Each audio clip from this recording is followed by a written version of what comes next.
कहानी एक ऐसे युवा की जिसने भारत के सबसे प्रतिष्ठित संस्थान आईआईटी में कदम रखा। उसके सपने आसमान छूने वाले थे, लेकिन उसे क्या पता था कि वह एक दिन आध्यात्म के रास्ते पर चल पड़ेगा, जो न केवल उसकी जिंदगी बदल देगा बल्कि हजारों लोगों की सोच पर असर डालेगा। यह कहानी है आईआईटी बाबा की। दोस्तों, आप सब सोच रहे होंगे कि आईआईटी और आध्यात्म का क्या कनेक्शन हो सकता है। क्या एक इंजीनियर जिसने अपनी पूरी जिंदगी मशीनों, गणित और तकनीक को समझने में लगा दी, वो साधु या योगी कैसे बन सकता है? आज की कहानी इसी पर आधारित है, और यह कहानी है मेरी खुद की। हां, मैं वही लड़का हूं जो 17 साल की उम्र में जेईई के लिए पढ़ाई करता था। वो सपने, वो किताबें और वो एआईआर रैंक का जुनून, वो ऑल इंडिया रैंक सिर्फ एक नंबर नहीं थी, वो मेरे और मेरे परिवार के सपनों का प्रतीक थी। जब आईआईटी का रिजल्ट आया और मेरा नाम लिस्ट में था, तब मेरी मां की आंखों में खुशी के आंसू थे। मैं आईआईटी दिल्ली गया और वहां की दुनिया, उफ, क्या कहने। बड़ी बड़ी इमारतें, स्मार्ट लोग और वो कॉलेज की लाइफ, सब कुछ परफेक्ट था।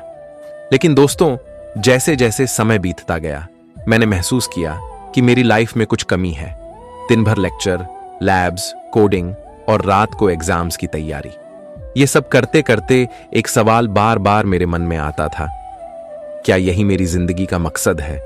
यार, पैसा, करियर, बड़ी नौकरी, ये सब जरूरी है, लेकिन क्या ये सब कुछ है? क्या मैं वाकई में खुश हूं? एक दिन लाइब्रेरी में बैठा हुआ मैं अपने प्रोजेक्ट पर काम कर रहा था। तभी मैंने बगल में पड़ी एक किताब देखी, भगवद गीता।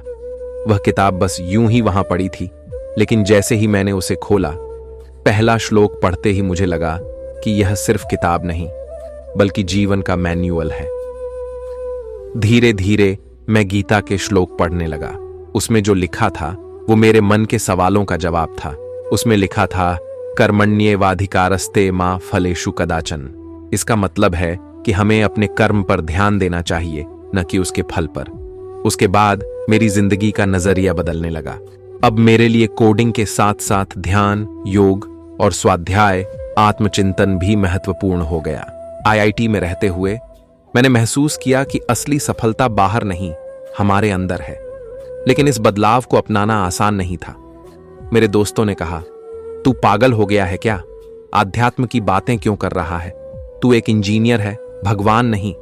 लेकिन दोस्तों, मैंने ठान लिया था कि मैं अपनी राह खुद बनाऊंगा। आईआईटी से पास आउट होकर मुझे एक मल्टीनेशनल कंपनी में नौकरी मिली। 6 फिगर सैलरी, फॉरेन ट्रिप्स, सब कुछ था। लेकिन फिर भी दिल खाली खाली सा लगता था। एक दिन ऑफिस में काम करते हुए मुझे ऐसा लगा जैसे मेरी आत्मा मुझसे कह रही हो, क्या तुम सच में इसी के लिए बने हो? क्या यही तुम्हारी मंजिल है? उस दिन मैंने अपनी नौकरी छोड़ने का फैसला किया। यह फैसला आसान नहीं था, लेकिन मैं जानता था कि मेरी मंजिल आध्यात्म की राह में है। मैंने हिमालय का रुख किया। वहां मैंने साधुओं और योगियों से मुलाकात की। उनसे सीखा कि असली खुशी पैसे में नहीं बल्कि अपने अंदर झांकने में है। वहीं हिमालय में मुझे एक नया नाम मिला, आईआईटी बाबा, क्योंकि मैं एक ऐसा योगी था जिसने आध्यात्म का रास्ता अपनाने से पहले इंजीनियरिंग की थी। आज मैं वही सीख आपको देना चाहता हूं। दोस्तों, सफलता का मतलब सिर्फ नौकरी, पैसा और शोहरत नहीं है। असली सफलता है अपने मन को शांत करना, अपने कर्म को समझना और अपने अंदर के मैं को खोजना। तो दोस्तों, यह थी मेरी कहानी, आईआईटी से आध्यात्म तक का सफर। अगर आप भी ऐसी कहानियों और विचारों से प्रेरित होते हैं तो इस वीडियो को लाइक और शेयर जरूर करें। और हां, कमेंट्स में मुझे बताइए कि आपकी जिंदगी का मकसद क्या है।